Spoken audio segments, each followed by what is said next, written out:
고등학교를 졸업한 지 15년이 지났습니다. 그동안 연락 없던 친구들이 갑자기 단체 채팅방에 초대됐고 전반적으로 분위기는 추억팔이로 흘러가고 있었습니다.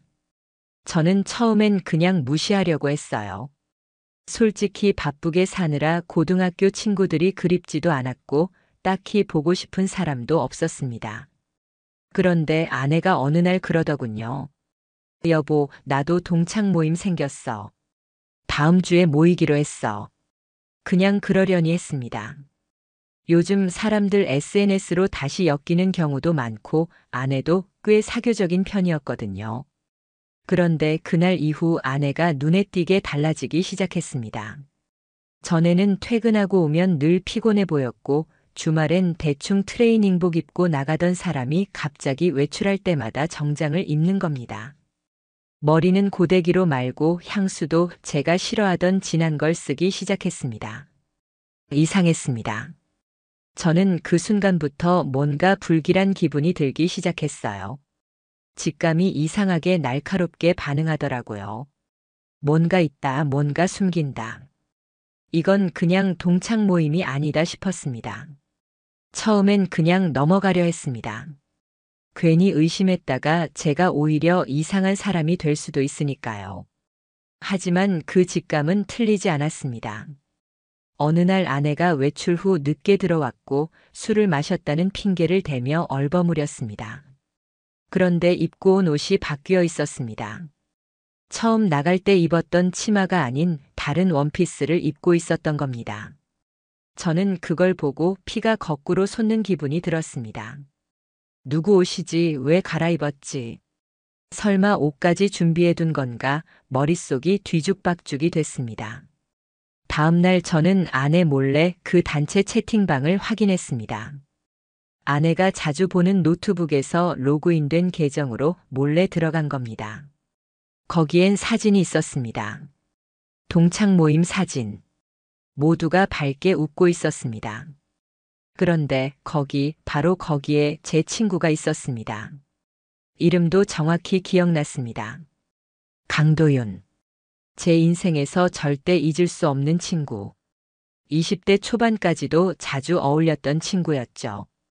저는 숨이 멎을 뻔했습니다. 왜 그가 아내 옆에 있는 거지? 왜 둘이 유독 다정하게 붙어 있는 건가? 저는 그 순간부터 확신했습니다. 이 둘 뭔가 있다. 머릿속이 아찔했습니다. 차라리 모르는 사람이었으면 그나마 덜했을지도 모릅니다. 그런데 저놈은 제 결혼식에도 왔었습니다. 축의금도 냈고 사진도 같이 찍었습니다. 제가 소중하다고 생각했던 사람 중 한 명이었습니다. 그런데 그런 사람이 제 아내와 저렇게 다정하게 찍힌 사진에 웃고 있었다는 게 저는 그 순간 뭔가 안에서 뚝 끊어지는 느낌을 받았습니다. 저는 그날 밤부터 수면제를 먹지 않으면 잠을 잘 수 없었습니다. 아내는 그런 제 상태를 신경도 쓰지 않았습니다. 요즘 왜 그래? 예민해졌네. 그 한마디로 끝이었습니다. 저에겐 아무 관심도 없고 감정도 없는 것 같았습니다. 저는 미칠 것 같았습니다. 정상이 아니었습니다. 제가 사랑했던 여자가 저 친구와 불륜을 저지르고 있다는 사실을 직접 확인하지 못했어도 저는 이미 다 알고 있었습니다. 느낌이 그랬습니다. 말투가 달라졌고 시선이 흔들렸고 웃음의 온도가 변했습니다. 그렇게 일주일쯤 지나고 저는 일부러 아내 앞에서 동창 모임 얘기를 꺼냈습니다. 반응을 보고 싶었거든요. 그런데 아내는 평소보다 더 밝은 얼굴로 요즘은 그런 거 안 해. 다들 바빠서. 그냥 카톡만 해. 라고 말했습니다. 거짓말이었습니다. 불과 이틀 전에도 모임 사진이 올라왔고 장소는 강남의 고급 레스토랑이었습니다. 제가 퇴근하고 온 시간과 정확히 일치했습니다. 말도 안 되는 거짓말을 저에게 아무렇지도 않게 하는 그 모습에서 저는 진짜 싸늘해졌습니다. 저는 그날 밤 결심했습니다. 확인해야겠다. 이대로는 못 참겠다. 그래서 아내가 외출한 날 몰래 옷장 안쪽에 숨겨둔 핸드폰을 꺼냈습니다. 아주 예전에 사용하던 공기계였습니다. 위치 추적용 앱을 몰래 설치해두기 위해서였습니다. 위치 추적 앱을 심고 핸드폰을 아내의 차 뒷좌석 밑에 슬쩍 밀어 넣었습니다. 완벽하게 숨겨져 있어서 아내는 눈치채지 못했습니다. 그리고 그날 밤 위치가 움직이기 시작했습니다.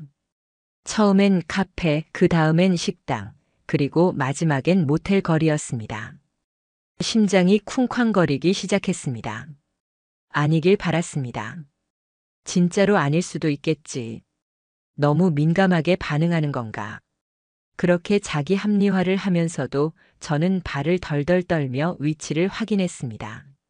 그런데 그 모텔에 2시간이나 있었습니다. 2시간이면 충분하죠. 2시간이나. 아내는 아무 일 없었다는 듯 다음날 돌아왔습니다. 저는 아무 말도 하지 않았습니다. 그런데 그날 아침 차 안에 제가 넣은 핸드폰이 그대로 있었습니다. 저는 떨리는 손으로 그 위치 기록을 확인했습니다. 모텔 이름과 위치가 고스란히 찍혀 있었습니다. 그 순간 저는 무너졌습니다. 저는 그날 이후 완전히 달라졌습니다. 예전처럼 아내와 농담을 주고받지도 않았고 식탁에 마주 앉아도 말이 없었습니다. 아내는 그런 제 모습을 보며 짜증을 냈습니다. 왜 이렇게 분위기를 망쳐? 무슨 일 있어?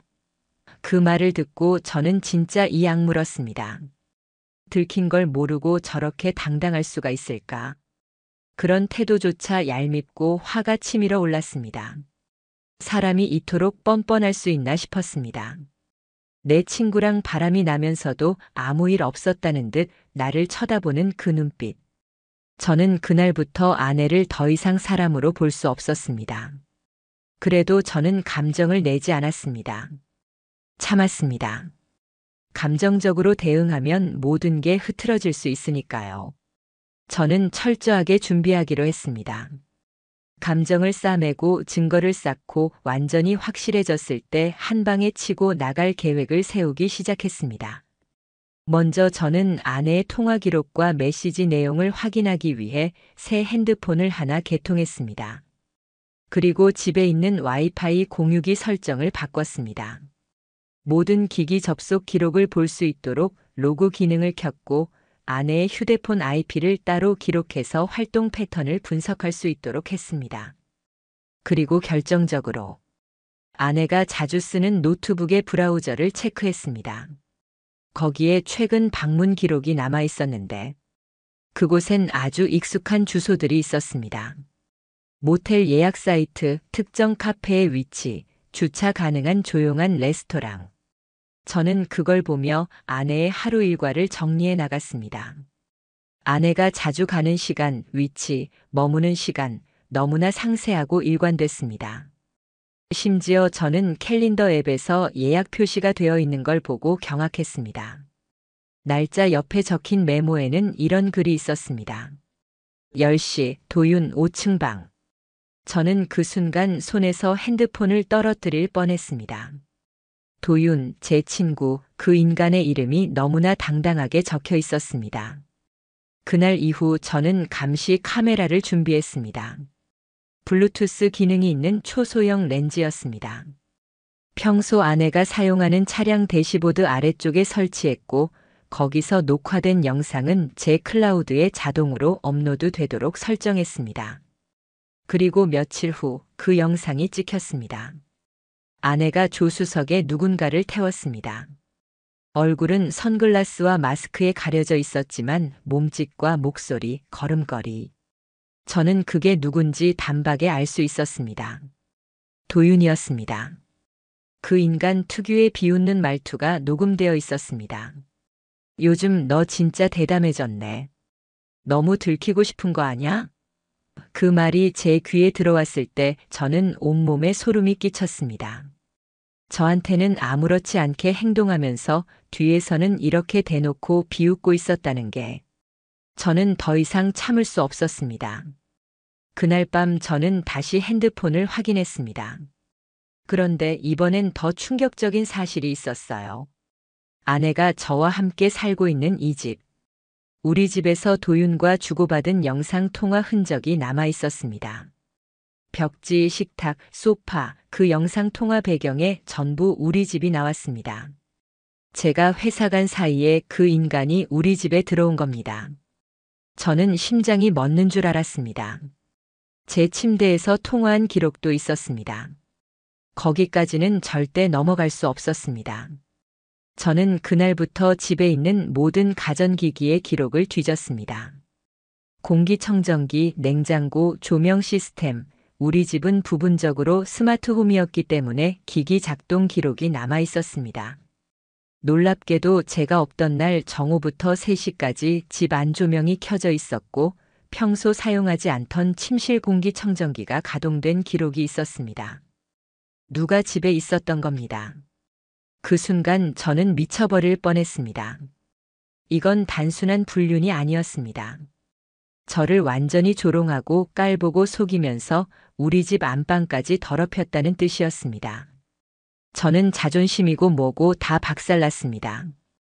그날 밤 저는 술을 들이부었습니다. 평소 잘 안 마시던 위스키를 꺼내놓고 혼자 원샷을 했습니다. 그리고 머릿속에서 무언가가 끌어올랐습니다. 이대로 당할 수는 없다. 이런 식으로 나를 짓밟고도 무사할 수는 없다. 그 다음날 저는 연차를 냈습니다. 하루 종일 복수 계획을 짰습니다. 제일 먼저 찾아간 곳은 법무법인이었습니다. 이혼하고 싶습니다. 그런데 이건 그냥 단순한 이혼이 아닙니다. 끝까지 갈 겁니다. 변호사에게 모든 증거를 정리해서 보여줬습니다. 사진, 영상, 통화 기록, 메시지 캡처, 위치 기록, 심지어 스마트홈 사용 로그까지. 변호사가 눈을 동그랗게 떴습니다. 이 정도면 완벽하네요. 아내뿐 아니라 상간자한테도 충분히 소송 가능합니다. 저는 바로 위자료 청구와 상간자 소송 준비에 들어갔습니다. 소송 준비가 본격적으로 시작되면서 제 감정은 점점 사라졌습니다. 이건 이제 사랑이나 결혼의 문제가 아니었습니다. 철저한 배신에 대한 복수, 인생을 망가뜨린 인간들에 대한 응징이었습니다. 변호사는 아내에게 이혼 소장을 보낼 준비를 하면서도 저에게 조언을 했습니다. 정서적으로 흔들리지 마세요. 상대방이 감정적으로 나올수록 우리는 유리해집니다. 그 말이 이상하게 저를 다잡아줬습니다. 저는 전처럼 흔들리지 않았고 이제는 증거가 말하게 만들기로 결심했습니다. 한편으로는 도윤에 대한 대응도 필요했습니다. 그 인간은 저에게 친구라고 했던 사람입니다. 저에 대해 너무 많은 걸 알고 있었습니다. 그걸 이용해서 아내에게 접근했을지도 모른다는 생각이 들자 소름이 돋았습니다. 저는 도윤의 회사까지 추적했습니다. 그 인간은 중견 IT 기업에 다니고 있었고 이름만 말해도 아는 회사였습니다. SNS에 올린 사진과 태그로 근무지 위치와 동료 관계도까지 파악했습니다. 저는 그 회사의 인사팀 메일 주소를 알아냈고 사내 익명 제보 시스템도 확인했습니다. 회사 윤리 강령 위반에 해당하는 내용, 직원의 사적 행동이 회사 이미지에 치명적인 영향을 끼치는 경우 내부 조사가 들어갈 수 있다는 걸 확인했습니다. 그날 밤 저는 도윤의 사내 익명 제보창에 내용과 증거 일부를 올렸습니다. 사진, 메신저 대화 일부. 그가 기혼 여성과 사적인 만남을 지속적으로 가졌다는 명확한 정황. 이름을 쓰지 않았지만 누가 봐도 본인임을 알 수 있게 작성했습니다. 그리고 나서 기다렸습니다. 며칠 후 아내가 갑자기 전보다 더 조심스러워졌습니다. 저를 힐끔거리며 말투가 바뀌었고 괜히 선물도 사오고 집안일도 하기 시작했습니다. 이상했습니다. 이미 들킨 줄 눈치챈 걸까 아니면 도윤 쪽에서 뭔가 문제가 생겼나. 바로 그 다음 날 도윤에게서 메시지가 왔습니다. 오랜만에 보는 번호였습니다. 할 말 있다. 잠깐 볼 수 있을까? 저는 그 순간 피가 거꾸로 솟는 느낌을 받았습니다. 이놈이 이제 와서 뭘 하려고 이러는 거지. 저는 일부러 시간을 미뤘습니다. 바쁘다. 무슨 일인데? 그렇게 쏘아붙이자 도윤이 그제야 자세히 털어놨습니다. 회사 쪽에서 연락 왔다. 내부 조사 들어간다고. 누가 신고했대? 너지? 이 말에 저는 웃음이 나올 뻔했습니다. 들통난 거구나. 이제 시작일 뿐이야. 하지만 저는 아무렇지 않게 대답했습니다. 무슨 소리인지 모르겠다. 내가 무슨 짓을 했는지는 내가 알 바 아니다. 그 말 한마디로 끝냈습니다. 도윤은 초조해졌는지 계속해서 메시지를 보냈습니다. 제발 한 번만 보자고. 저는 만나주지 않았습니다. 그날 이후 도윤의 SNS는 비공개로 전환됐고 동창 모임 단톡방에서도 조용히 나갔습니다. 사람들이 뭔가 이상하다고 눈치채기 시작한 겁니다. 그리고 드디어 아내에게 이혼 소장이 도착했습니다. 그날 저녁 저는 일부러 평소보다 일찍 귀가했습니다. 집에 들어서자마자 아내가 묻더군요. 오늘 무슨 일 있었어? 저는 침착하게 대답했습니다. 있었지. 내 앞으로 소장 하나 갔을 거야. 그 말을 듣자마자 아내는 얼굴이 사색이 됐습니다. 손에 쥐고 있던 핸드폰을 떨어뜨릴 뻔했고 소파에 주저앉았습니다. 그게 뭐야? 소장이라니 무슨 소리야? 저는 봉투 하나를 꺼내 아내 앞에 던졌습니다. 그 안에는 모든 증거가 담긴 인쇄물이 들어 있었습니다. 위치 기록, 영상, 통화 내역, 카카오톡 캡처, 도윤과 함께 찍힌 사진들, 그리고 제가 정리한 타임라인 문서까지. 아내는 서류를 넘기다가 손을 부들부들 떨기 시작했습니다. 얼굴은 하얗게 질렸고 입술은 파르르 떨렸습니다. 말문이 막혔는지 한참을 아무 말도 못하더니 갑자기 울음을 터뜨렸습니다. 저는 눈 하나 깜빡하지 않았습니다. 내가 그렇게 둔해 보였어? 바보처럼 아무것도 모를 것 같았어? 그 말에 아내는 고개를 떨군 채 울먹이며 말했습니다. 미안해. 진짜 미안해. 그 사람은 그냥 잠깐 감정이 흔들린 거였어. 그 순간 저는 참았던 분노가 치밀어 올라서 책상을 쾅 내려쳤습니다. 감정이 흔들렸다고. 그 흔들림이 몇 달이 넘도록 지속됐고 그동안 내 인생은 조롱당했는데 그게 흔들림이었다고. 저는 소리를 지르지도 않았습니다. 차갑게 단호하게 말했습니다. 변명 필요 없어. 변호사가 다 정리했어. 법적으로 끝까지 갈 거니까 그렇게 알아. 아내는 그제야 상황의 심각성을 깨달았는지 엉엉 울며 매달렸습니다. 한 번만 봐줘. 그 사람하고 다 끝났어. 다시 시작할 수 있어. 저는 비웃었습니다. 다시 시작? 다시 시작은 내가 우리 집 침대에 그 인간 데리고 오기 전에 끝났어. 그리고 말했습니다. 그 인간도 곧 연락받을 거야. 직장에서도 조사 중이더라.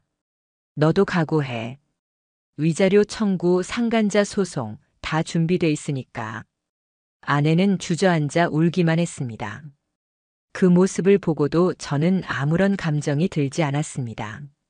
그때부터 제 감정은 완전히 죽었습니다. 아내에게 이혼 소장이 전달된 이후 며칠 동안 집안 분위기는 숨막히도록 조용했습니다. 아내는 평소처럼 아침밥을 차리는 척했지만 눈은 충혈되어 있었고 행동 하나하나에 힘이 없었습니다. 그런다고 제가 마음이 약해질 줄 알았던 걸까요? 착각이었습니다. 저는 이미 결정했고 되돌릴 생각은 단일도 없었습니다. 그 주 금요일 저는 변호사 사무실에 다시 방문했습니다. 아내는 소장을 받고도 정식 대응을 하지 않았고 도윤 쪽은 답변서를 미루고 있었습니다. 변호사는 말했습니다. 시간 끌면 끌수록 상대방한테 불리합니다. 우리 입장에서는 오히려 좋아요. 저는 고개를 끄덕였습니다. 그래, 이제 시작이지. 변호사는 상간자 소송도 동시에 진행 중이라고 했고 도윤에게는 이미 내용 증명이 발송됐다고 했습니다. 도윤은 소장을 받고 연락을 했습니다. 변호사가 대신 받아줬고 그쪽은 합의로 끝내면 안 되냐며 애원하듯 말하더랍니다. 합의? 말도 안 되는 소리였습니다. 저는 그 인간의 직장을 무너뜨리고 평판을 망가뜨리고 삶을 뒤집어 엎을 생각이었습니다. 이게 끝이 아니었습니다. 그날 저녁 저는 도윤이 다니는 회사 앞에 찾아갔습니다. 일부러 퇴근 시간을 노렸습니다. 회색 양복에 핸드백을 든 도윤이 건물에서 나오는 걸 봤습니다. 저는 차 안에서 그 모습을 뚫어지게 지켜봤습니다. 도윤은 눈치를 보는 듯 고개를 두리번거렸고 얼굴엔 초조함이 가득했습니다. 그 모습을 보며 저는 묘한 쾌감을 느꼈습니다. 이제야 진짜 시작이라는 생각이 들었습니다. 며칠 후 아내는 결국 변호사를 선임했습니다. 그런데 그쪽 변호사가 저희 쪽으로 먼저 연락을 해왔습니다. 합의금 조정이 가능하겠습니까? 협의 이혼으로 정리하고 싶어 합니다. 협의 이혼? 웃기는 소리였습니다. 저는 냉정하게 말했습니다. 그쪽에서 먼저 가정을 버리고 기만한 사람이 협의를 말하는 겁니까? 이건 파탄에 대한 책임을 묻는 소송입니다. 그리고 저는 피부샵 명의에 대해 정리를 요청했습니다. 그 가게는 처음 시작할 때 제 돈으로 차렸고 아내 명의가 절반 들어가 있던 상태였습니다. 변호사는 말했습니다. 불륜 증거가 이 정도면 피부샵 전부를 가져가는 것도 가능합니다. 실제 운영자가 남편이고 자본도 남편이라면 분할 대상에서 제외될 수 있습니다. 저는 서류를 정리했고 사업자 등록증, 세금 계산서, 카드 거래 내역 전부 제출했습니다. 하나도 빠짐없이 준비했습니다. 그 순간만을 위해 몇 주를 참아왔으니까요. 그 다음 주 드디어 재판 일정이 잡혔습니다. 법원에서 지정한 첫 신문일. 저는 양복을 단정히 차려입고 출석했습니다. 그 자리에 도윤은 나오지 않았고 아내 혼자 앉아 있었습니다. 마주보지 않았습니다. 쳐다볼 가치도 없었습니다. 판사는 말했습니다. 불륜 사실을 인정하십니까? 아내는 대답하지 못했습니다. 고개를 떨군 채 눈물만 흘렸습니다. 판사는 서류를 넘기며 다시 말했습니다. 피해자 측이 제출한 자료는 매우 상세하고 명확합니다. 이혼 사유로 충분합니다. 그날로 이혼은 기정사실이 됐습니다. 위자료는 남편이 청구한 전액이 그대로 인정됐습니다. 4천만 원. 그리고 상간자 도윤에게도 추가로 6천만 원의 손해배상 청구가 진행됐습니다. 도윤은 그 돈이 없었습니다. 저한테 연락이 왔습니다. 제발 합의 좀 하자. 돈이 없다고. 저는 말했습니다. 그럼 대출받아. 내가 무너뜨린 가정의 값이야. 그 후 도윤은 신용대출을 신청했지만 거절당했습니다. 그의 회사에도 제가 보낸 증거자료가 전달돼 있었고 평판은 바닥이었습니다. 결국 그는 회사에서도 조사 대상이 되었고 내부 규정 위반으로 감봉과 승진 배제가 확정됐다는 소식이 들려왔습니다. 그제야 그는 다시 한번 제게 메시지를 보냈습니다. 내 인생이 끝났어. 제발 이쯤에서 멈춰줘. 그 문장을 보며 저는 아무런 동정심도 느끼지 못했습니다. 오히려 통쾌했습니다. 이런 결과를 예상 못했겠지. 착하게 사는 사람을 우습게 봤던 대가를 받아라. 한편 아내는 이혼이 확정되자 부모님 집으로 내려갔습니다. 집도 가게도 재산도 전부 저에게 넘기고 손에 쥔 건 가방 하나뿐이었습니다. 오히려 제가 생활비로 아내 통장에 입금해줬던 돈까지 회수하려는 움직임을 보이자 아내는 더는 저항하지 못했습니다. 그 이후 저는 집을 리모델링했습니다. 집 앞 모든 흔적을 다 없앴습니다. 소파, 침대, 커튼, 조명, 아내가 손댔던 물건은 단 하나도 남기지 않았습니다. 새 가구로 채운 새 공간에서 저는 전혀 다른 사람이 되었습니다. 그리고 복수는 단순히 돈으로 끝나는 게 아니었습니다. 도윤의 동창들, 친구들, 직장 동료들. 하나하나에게 익명으로 그가 한 짓을 알렸습니다. 동창회 단체방에도 누군가 캡처를 올렸더군요. 도윤이 그놈 결국 저랬네. 얼굴에 철판 깔았구나. 그 후 도윤은 연락을 끊고 잠수를 탔습니다. SNS도 폐쇄했고 회사 내에서 격리되다시피 생활하며 정신과 상담까지 받는다는 소문이 돌았습니다. 아내는 더 심각했습니다. 부모님 집에서 한동안 집거 생활을 하다 결국엔 근처 마트에서 아르바이트를 한다는 얘기를 들었습니다. 그 모든 일이 끝났을 때 저는 혼자였습니다. 그러나 그 혼자는 결코 외롭지 않았습니다. 오히려 고요했습니다. 평화로웠습니다. 더는 의심하지 않아도 됐고 누군가의 눈치를 보지 않아도 됐습니다. 무엇보다 제 자신을 속이지 않아도 된다는 게 가장 컸습니다. 도윤의 메시지를 받으며 치가 떨리던 순간, 그리고 아내가 울며 매달리던 모습까지 저는 하나하나 머릿속에서 필름처럼 돌려보았습니다. 그 모든 기억이 이젠 슬프지 않았습니다. 그냥 지나간 기록, 끝난 드라마였습니다. 이혼 소송이 끝난 지 한 달쯤 되었을 때 저는 법원에서 공식적으로 재산 분할 판결문을 받았습니다. 피부샵 100% 제 명의 아내 명의로 된 공동예금 해지 및 전액 회수, 집 소유권 변경 완료. 모든 법적 절차가 깔끔하게 정리됐다는 내용이었습니다. 도윤 쪽은 법원에서 정해준 6천만 원 배상금을 일시불로 지급하지 못했고 결국 분할 상환으로 판결이 내려졌습니다. 매달 130만 원씩 갚아야 했습니다. 그것도 4년 넘게 말입니다. 도윤은 결국 부모님께 손을 벌렸고 그 일로 가족 사이가 크게 틀어졌다는 얘기를 들었습니다. 아내는 계속 연락을 시도했지만 저는 전부 무시했습니다. 편지를 쓰고 메일을 보내고 지인을 통해서까지 접근하려 했지만 단 한 번도 응답하지 않았습니다. 그 모든 감정은 이미 죽었기 때문입니다. 동정도 미련도 애정도 아무것도 남지 않았습니다. 저는 회사에서 이 일에 대해 굳이 떠벌리지 않았습니다. 다만 가까운 동료 몇몇에게만 털어놨고 그들은 놀람과 동시에 한결같이 말했습니다. 형 진짜 잘했어요. 그렇게까지 철저히 할 줄은 몰랐어요. 그런 말을 들을 때마다 저는 내심 웃음이 났습니다. 누구보다 온순했던 제가 이런 복수를 완성했다는 사실이 스스로도 낯설었기 때문입니다. 그 후 저는 이사를 했습니다. 새 아파트, 새 가구, 새 번호 모든 것을 새롭게 정리했습니다. 벽에 걸린 시계조차도 새 것이었습니다. 그 안에서 저는 혼자 맥주 한 캔을 따고 창밖을 바라보며 이렇게 생각했습니다. 이제 진짜 끝났구나.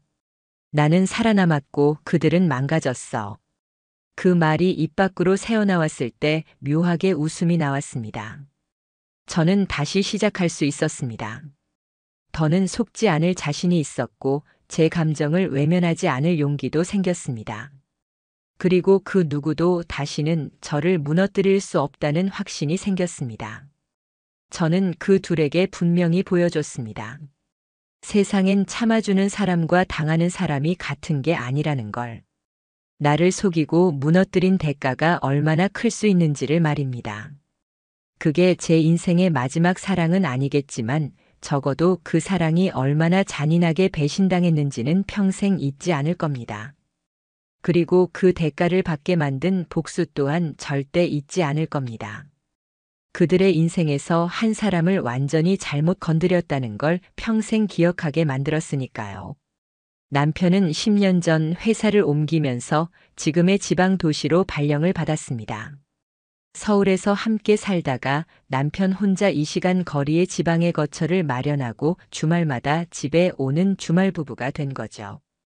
당시는 저도 직장을 포기할 수 없었고 무엇보다 딸이 서울에서 학교를 다니고 있었기 때문에 그게 최선이라고 생각했습니다. 저희 부부는 처음엔 자주 통화했습니다. 남편은 퇴근 후 꼭 전화를 걸어 딸에게 잘 지내고 있냐고 안부를 물어보기도 하고 제가 만든 반찬을 맛있게 먹었다며 사진을 보내기도 했습니다. 주말이면 금요일 저녁에 올라와 딸과 함께 영화를 보고 토요일에는 친정이나 시댁을 들렀고 일요일엔 세 식구가 같이 저녁을 먹고 다시 내려갔습니다. 10년. 그 시간 동안 남편은 한 번도 올라가기 힘들다는 말을 하지 않았습니다. 가끔 피곤한 기색이 보여도 그는 끝까지 말했습니다. 딸이랑 당신이 기다리는데 어떻게 안 갈 수가 있겠어. 내가 이 집에 오는 이유는 가족이니까. 그 말에 저는 매번 울컥했습니다. 그만큼 남편은 이 가족을 위해 헌신하는 사람이라고 믿었으니까요.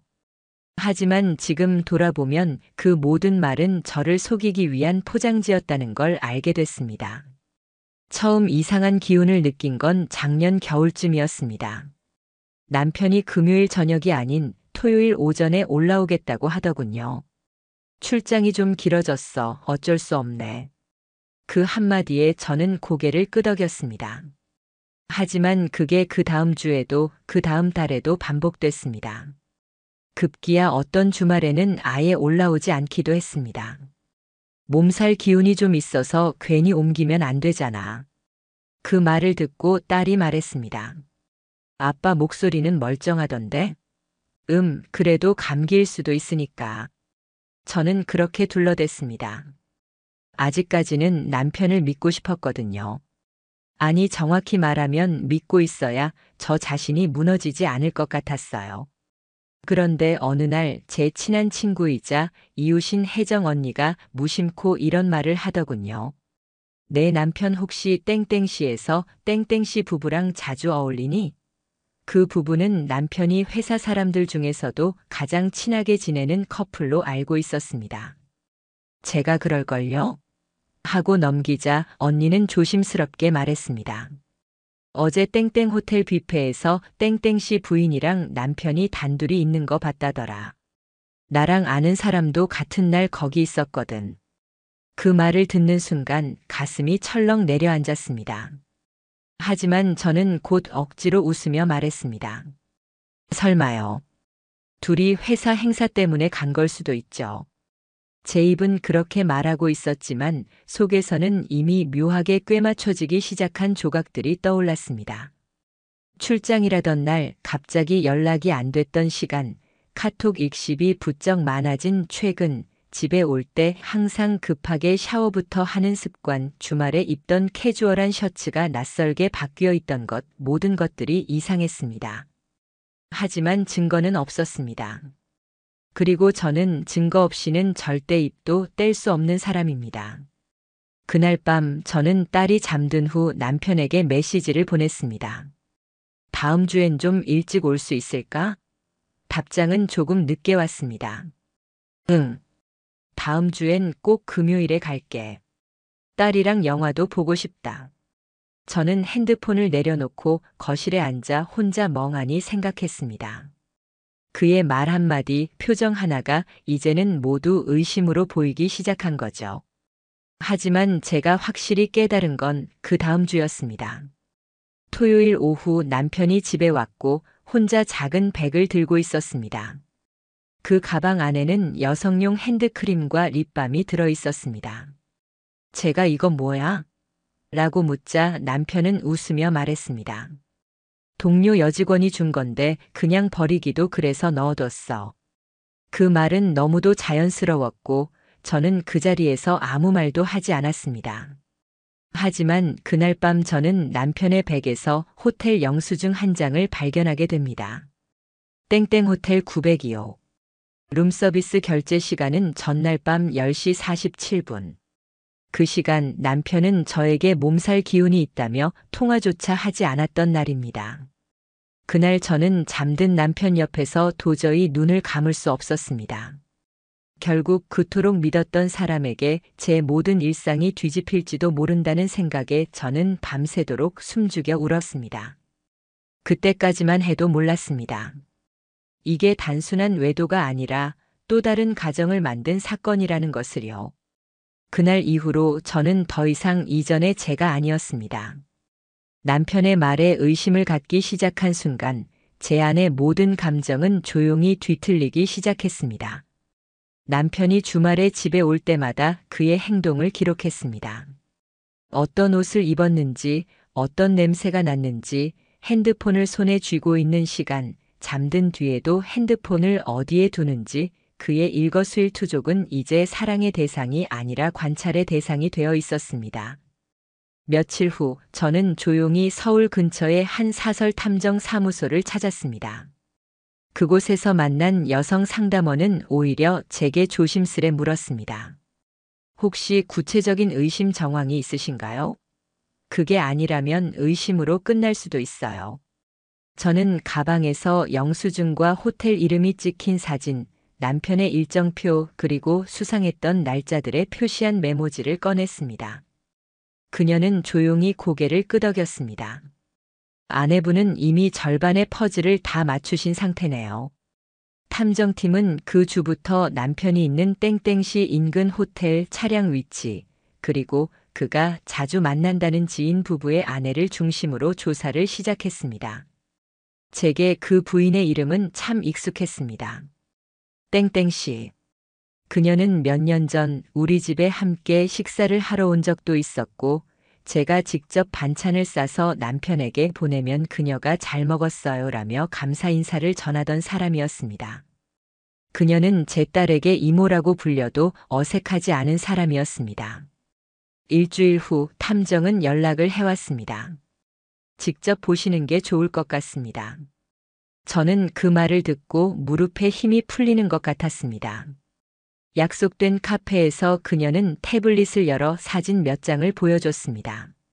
남편과 그 여자 차량에서 함께 내리는 모습, 땡땡 호텔 커피숍에서 함께 앉아 있는 모습, 그 여자가 남편의 팔에 자연스럽게 손을 얹는 모습, 마지막으로 같은 방에 들어가는 장면이 찍힌 CCTV 캡처 화면, 그녀는 말했습니다. 이 호텔은 비즈니스 고객용이지만 주로 불륜 목적으로 단골들이 있는 곳입니다. 이 방은 902호, 2주 전과 이번 주에도 같은 날짜에 방문했습니다. 같은 요일. 제가 묻자 그녀는 고개를 끄덕였습니다. 목요일 밤마다요. 그 말에 제 기억이 스쳐 지나갔습니다. 목요일 저녁엔 회식이 많다. 목요일마다 일이 늦게 끝난다. 금요일엔 서울 가야 하니까 일찍 잘게. 그 말들은 모두 같은 요일을 피하기 위한 변명이었습니다. 그날을 제외하면 그는 늘 자연스럽게 대했기에 저는 그저 바쁜 남편 정도로만 받아들였던 것이죠. 가장 참기 힘들었던 건 그들의 행동이 단지 은밀한 관계가 아니었다는 사실이었습니다. 그들은 서로의 카드를 공유했고 같은 카페에서 반복적으로 데이트했으며 심지어 남편은 그녀의 아이 생일에도 참석한 기록이 있었습니다.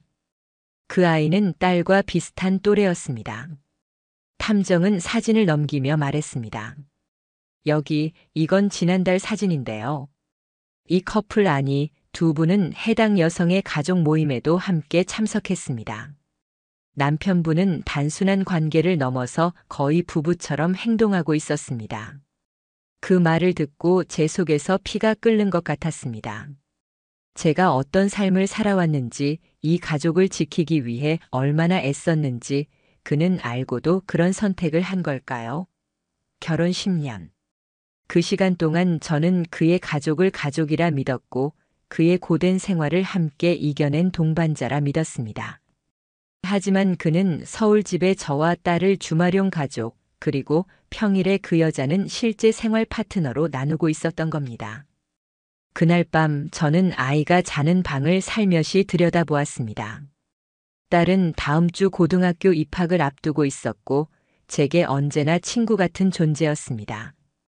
그 아이를 보며 저는 이대로 모든 걸 폭로하면 아이가 다칠 수도 있다는 두려움도 들었지만 더는 이 현실을 외면해선 안 된다는 생각이 더 컸습니다. 이건 단순한 불륜이 아니야. 내 가족의 서사를 통째로 지우려는 행동이야. 그날 이후 저는 조용히 준비를 시작했습니다.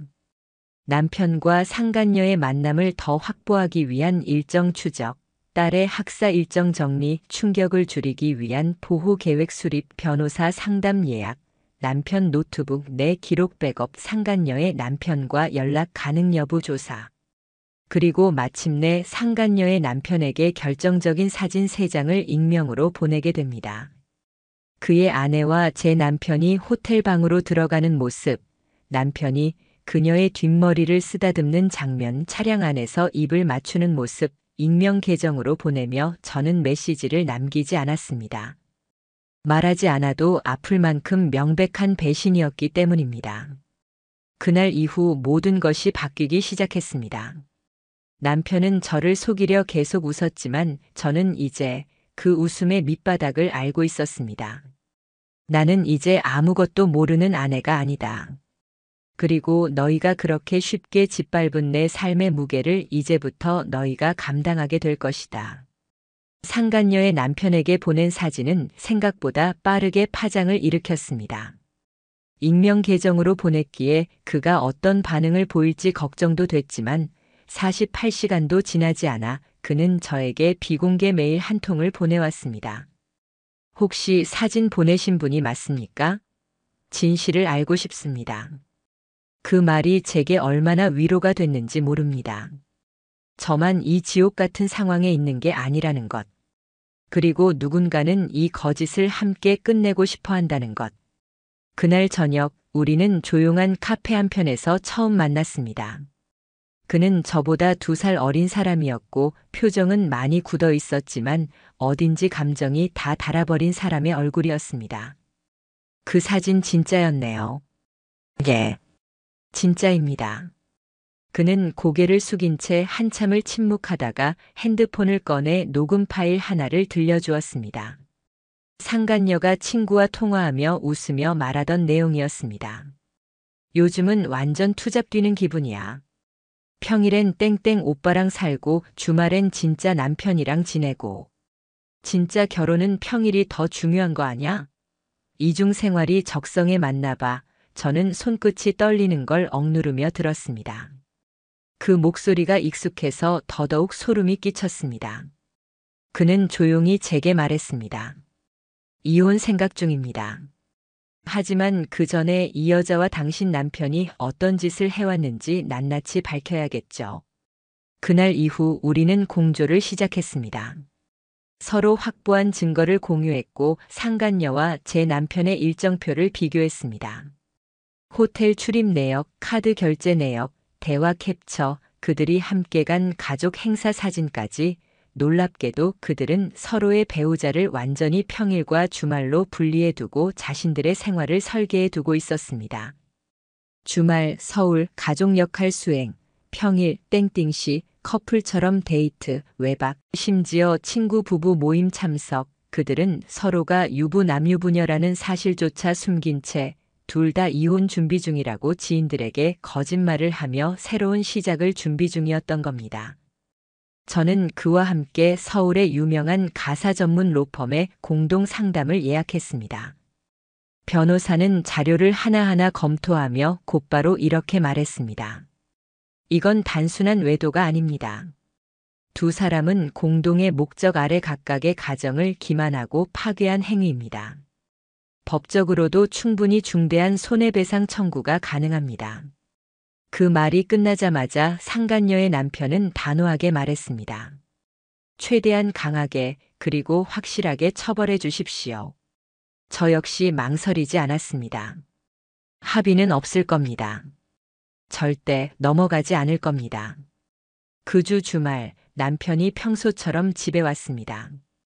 그의 표정은 여느 때처럼 평온했고 딸과 웃으며 과일을 깎아 먹는 모습을 보며 저는 묘한 이질감을 느꼈습니다. 이 사람은 어떻게 이렇게 아무 일 없는 얼굴을 하고 있을 수 있을까? 저는 조용히 말했습니다. 다음 주엔 딸이 친구랑 여행 가기로 했대. 그러니까 그 주말엔 우리끼리 얘기 좀 해. 오랜만에. 남편은 조금 당황한 듯 고개를 끄덕였습니다. 응 그래. 그래야지. 우리도 그럴 시간 필요하지. 그 말 속에는 자신이 여전히 아내와 신뢰를 주고받는 위치에 있다는 착각이 담겨 있었습니다. 하지만 바로 다음 주 남편이 회사로 출근한 월요일 오전 10시. 이혼 및 상간 소송 서류가 동시에 접수되었습니다. 남편에게는 위자료 5천만 원 청구, 상간녀에게는 3천만 원 손해배상 청구, 아이 양육권은 전적으로 제게 귀속, 상간녀 남편 측도 별도 소송 진행. 그날 오후 남편에게서 전화가 왔습니다. 이게 뭐야? 갑자기 소송? 당신 지금 제정신이야? 그 순간 저는 그가 마지막까지 모든 걸 숨길 수 있다고 착각하고 있었다는 걸 알게 됐습니다. 지금이라도 솔직하게 말해. 그 여자랑 언제부터였어? 그는 아무 말도 하지 못했습니다. 그 사람 아이 생일에 왜 갔어? 그 집 가족 모임에 왜 참석했어? 당신 평일에 누구랑 살고 있었어? 그 질문 하나하나에 그는 점점 목소리를 낮췄고 결국 이렇게 말했습니다. 한순간의 실수였어. 근데 너무 커져버렸어. 내가 정리할게. 당신만 좀 넘어가 주면. 넘어가. 내 인생을 이 지경으로 만들어 놓고 이제 와서 그냥 넘어가자고. 그 순간 저는 확신했습니다. 이 사람은 지금도 제가 지켜줄 거라 믿고 있는 사람이구나. 바로 다음 날 상간녀의 남편이 그녀의 부모님에게 모든 사실을 알렸고 그 집은 말 그대로 난리가 났다는 연락이 왔습니다. 그녀의 아버지는 남편과의 통화에서 소리를 질렀다고 합니다. 너 같은 인간을 믿고 딸을 맡긴 내가 미친놈이지. 우리 집안은 끝났다. 다 끝났어. 그리고 저는 집안에서 남편이 주말마다 가져오던 다이어리 하나를 꺼내 들었습니다. 거기에는 출장 일자, 출장지, 심지어는 땡땡씨 생일, 땡땡 카페 예약 같은 상간녀와 관련된 일정이 빼곡하게 적혀 있었습니다. 마치 그는 자신의 이중 생활을 기념이라도 하듯 기록하고 있었던 겁니다. 그날 다이어리를 복사해 변호사에게 전달하며 저는 말했습니다. 이 사람 정말 완벽하게 거짓을 살았네요. 이젠 그 거짓을 제가 하나하나 벗겨낼 차례입니다. 남편은 처음엔 인정하지 않았습니다. 변호사를 통해 전달된 이혼 청구 소송, 위자료 청구 서류, 그리고 상간녀에게 보낸 손해배상 청구 소장을 받았을 때도 그는 여전히 현실을 부정하고 있었습니다. 저에게 이렇게 말했죠. 정말 여기까지 가야겠어? 딸한테도 상처될 텐데 그 말이 너무 뻔뻔하게 들렸습니다. 누가 우리 딸에게 상처를 준 건데요? 누가 10년 동안 가족을 두 개로 나눈 건데요? 저는 딱 한마디만 했습니다. 딸에게 상처 준 건 나 아니야. 당신이 아주 오랫동안 그렇게 만들어 온 거야. 변호사 사무실에서는 증거를 하나씩 정리하며 재판 준비에 들어갔습니다. 호텔 출입 CCTV, 카드 결제 내역, 카카오톡 대화 캡처, 다이어리 사본, 상간녀의 지인 진술까지 확보했습니다. 놀라운 건 그들이 단순한 불륜 관계가 아니었다는 점입니다.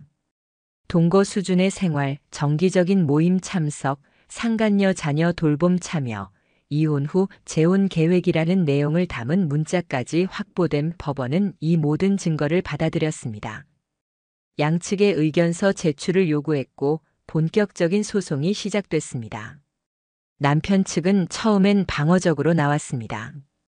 가정은 지키고 싶다. 한순간의 잘못이었다. 이혼은 과하다. 그러나 상간녀의 남편이 낸 소장과 그녀의 휴대폰에서 확보된 사진 영상 증거들이 겹치면서 그들의 입장은 점점 흔들리기 시작했습니다. 결정적으로 무너진 건 법원에 제출된 문자 내역 중 이 문장 한 줄이었습니다. 당신 딸이 우리 아이랑 친해지면 좋겠다. 이런 게 진짜 가족 같아. 이 문장을 본 판사는 재판 중간 이렇게 말했습니다. 이 관계는 단순한 외도를 넘었습니다. 혼외 관계를 기반으로 가정과 유사한 공동체를 꾸리려 한 것 자체가 혼인 파탄의 주된 사유이며 피해자에게 심각한 정신적 고통을 초래했습니다. 법정에서 저는 한마디도 울지 않았습니다. 흔들리지도 않았습니다. 그들을 바라보며 단지 이렇게 생각했죠. 이게 내가 만든 두 번째 가족의 결말이다. 판결은 명확했습니다. 이혼 청구 인용, 남편 측 책임 90%, 아내 10%로 인정. 양육권 및 친권 전부 아내에게 귀속, 면접 교섭은 월 1회 제한 조건으로만 허용. 위자료 판결, 남편에게 4천만 원, 상간녀에게 3천만 원, 정신적 고통 및 가정 파탄에 대한 책임 인정. 재산 분할, 남편이 보유한 부동산 중 절반, 퇴직금 예상액 일부 선지급 명령, 혼인 중 아내가 기여한 재정적 책임 반영. 남편은 판결 직후 법정을 나와 복도에서 고개를 떨군 채 오랫동안 앉아 있었습니다. 그를 불쌍하다고 느낀 사람도 있었을지 모릅니다. 하지만 저는 단 한순간도 그를 동정하지 않았습니다. 이건 벌이 아니고 대가일 뿐이니까요. 그가 선택한 거짓의 끝을 이제서야 마주한 것뿐이니까요. 상간녀는 더 처참했습니다. 그녀의 남편은 이혼과 동시에 자녀 양육권을 가져갔고 상간녀는 직장에 소문이 퍼지며 직위 해제를 당했습니다. 그녀는 소송 중 사랑이라는 감정이 있었다고 항변했지만 판사는 이렇게 말했습니다. 사랑이라는 단어는 남의 가정을 파괴할 면죄부가 되지 않습니다. 정당하지 않은 관계에서 오는 감정은 법적으로도 인정받을 수 없습니다. 이후 저는 딸과 함께 새로 얻은 전셋집으로 이사했습니다. 작지만 따뜻한 공간이었습니다. 딸은 조심스럽게 묻더군요. 엄마, 우리 괜찮은 거지? 저는 딸의 손을 꼭 잡고 말했습니다. 괜찮아. 우리 이제 진짜 가족이야. 엄마는 너한테 부끄러운 짓 안 했으니까. 그리고 이젠 아무도 우리한테 거짓말 안 해. 딸은 고개를 끄덕였고 그날 밤 저는 아주 오랜만에 아무 죄책감 없이 눈을 감고 잠들 수 있었습니다. 하지만 이 이야기는 여기서 끝이 아닙니다. 그들이 받은 법적 판결만으로는 부족했습니다. 이제 남은 건 그들이 사회 속에서 어떤 모습으로 살아가게 되는지, 그리고 제가 어떻게 그 마지막까지 철저히 감시하고 끝냈는지 전해야 할 차례입니다. 이혼 소송이 끝나고 위자료와 재산 분할, 양육권까지 모두 정리된 후에도 제 마음은 그렇게 간단히 편해지지 않았습니다. 왜냐하면 그들은 여전히 사회 속 어딘가에서 자신을 피해자처럼 꾸미고 있었기 때문입니다. 상간녀는 지인들에게 이렇게 말했다고 합니다. 내가 원해서 그런 게 아니라 그냥 마음이 그렇게 된 거였어. 오빠도 힘들었잖아. 우리 둘 다 피해자야. 그리고 남편은 회사 동료들에게 아내가 예민해서 오해가 커졌다고 말하고 다녔다고 들었습니다. 그 순간 저는 깨달았습니다. 이 사람들 마지막까지도 진실을 피해가는구나. 법적 판결을 받은 그 순간에도 그들은 여전히 자신들이 망가뜨린 가정을 사소한 감정 실수 정도로 치부하고 있었던 겁니다. 그래서 저는 복수를 멈추지 않기로 했습니다. 남편이 일하던 회사는 제법 규모 있는 중견 기업이었습니다. 그는 부서장급이었고 평소 팀원들에게 좋은 상사로 알려져 있었죠. 하지만 저는 그가 회사 외부 미팅을 사적으로 이용하고 업무 시간 중 상간녀와 만남을 가졌던 증거들을 정리했습니다. 근무 시간 중 차량 GPS 기록, 법인카드로 상간녀 식사 결제한 내역, 출장 명목으로 다녀온 호텔 영수증, 본인이 직접 쓴 다이어리의 일정 메모, 이 모든 것을 남편 회사의 감사팀에 익명 제보로 제출했습니다. 결과는 즉각적인 징계위원회 소집, 인사팀 조사 착수, 그리고 최종적으로 사적인 업무 외 유용과 품위 유지 의무 위반으로 면직 처리. 10년 넘게 다니던 회사였지만 그는 한순간에 경력 전체를 잃었습니다. 상간녀는 사건 후 직장에서도 이미지에 심각한 타격을 입었습니다. 가정적인 이미지를 내세우며 운영하던 SNS는 판결 직후부터 악성 댓글로 도배되었고 결국 비공개 전환 후 폐쇄되었습니다. 그녀가 다니던 마케팅 회사는 내부적으로 리스크 관리를 이유로 그녀를 부서 이동시키고 최종적으로 권고 사직을 통보했습니다. 그녀의 가족은 해당 지역 커뮤니티에서도 불륜 부부로 불리기 시작했고 아이 학교에도 영향을 미쳤다는 항의가 들어왔다고 합니다. 민사소송이 끝난 후 저는 변호사와 함께 형사고소를 준비했습니다. 사유는 다음과 같습니다. 주거침입, 상간녀가 제 가족의 공간에 지속적으로 출입한 사실. 개인정보 도용, 딸의 학교에 상간녀가 대리 보호자로 연락처를 남긴 정황. 허위 진단서 작성 공모, 남편이 상간녀와 함께 꾸민 이혼 전략 문건 제출. 그 결과 경찰은 수사에 착수했고 상간녀는 1차 조사를 받은 후 자신의 휴대폰 제출을 거부하며 진술을 바꿨습니다. 하지만 이미 제출된 증거가 명확했기에 검찰은 기소 의견 송치 결정을 내렸습니다. 그들은 법정에서 또다시 서게 될 겁니다. 이제는 민사도 아닌 형사 피의자로서. 남편은 친척 집을 전전하며 살다가 결국 원룸에 혼자 들어간 상태입니다. 취직도 쉽지 않았습니다. 면직 사유가 불명예 퇴사로 기록됐고 소송 중인 사실이 이력서로 드러나면서 면접마다 떨어졌다는 소문이 돌았습니다. 그는 딸에게 몇 번 연락을 시도했지만 딸은 단호하게 말했습니다. 아빠, 그런 사람 아니었으면 좋겠다고 생각한 적 많았어. 근데 진짜 그런 사람이었구나. 그 한마디에 남편은 말없이 전화기를 끊었다고 합니다. 상간녀는 지금 정신과 치료를 받으며 우울증 진단을 받아 친정집에 머물고 있다는 이야기가 돌고 있습니다. 그녀의 남편은 이혼 후 아이를 전적으로 데리고 살며 절대 그녀와 연락하지 않겠다는 약속을 법적으로 명문화했습니다. 이 모든 복수를 끝낸 지금 저는 새로 이사한 집에서 딸과 함께 살고 있습니다. 요즘은 아침마다 둘이 커피를 내리고 주말이면 시장에 같이 가서 장을 봅니다. 무엇보다 좋은 건 이제는 거짓이 없는 집에서 숨쉬고 있다는 것. 전에는 늘 눈치를 보며 살았고 의심조차 죄책감이 따랐습니다. 하지만 지금은 제 삶을 제가 책임지고 제 딸을 제가 온전히 지킬 수 있다는 확신이 있습니다. 그리고 그 모든 복수와 정리 끝에 제가 배운 건 단 하나입니다. 가정을 지키는 건 참는 사람이 아닙니다. 진실을 바로잡는 사람이 가정을 지킵니다.